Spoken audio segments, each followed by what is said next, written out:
Did you know that chronic fatigue syndrome is not as rare as we thought? Recent findings from the Centers for Disease Control and Prevention, or CDC, have shed new light on this perplexing condition, revealing that it's more widespread than previously believed.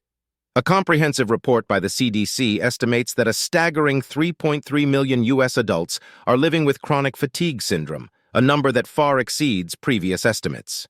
This condition, characterized by severe exhaustion, pain, brain fog, and other symptoms that worsen with activity, continues to confound the medical community, as there is no known cure or quick diagnostic test.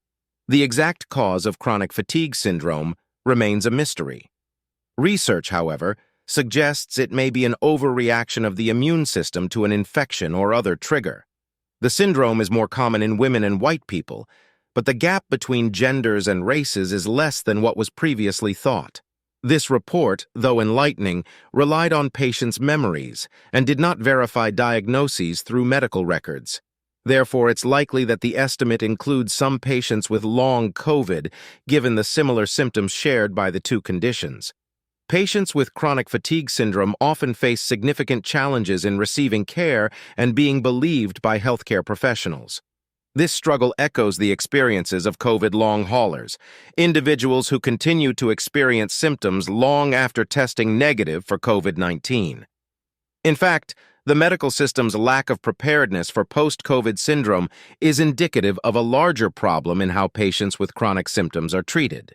The concept of medically unexplained symptoms is explored, with many doctors defaulting to a psychosocial explanation when they cannot identify the cause of a patient's symptoms. The syndrome, also known as myalgic encephalomyelitis, or ME/CFS, is characterized by extreme fatigue, unrefreshing sleep, memory problems, weight changes, emotional stress, headaches, and muscle pain. It can affect individuals of all ages, sexes, and racial and ethnic groups. The exact cause of ME/CFS is unknown, but it can be triggered by viral or bacterial infections, genetics, chronic illness, autoimmune disease, or physical or emotional trauma.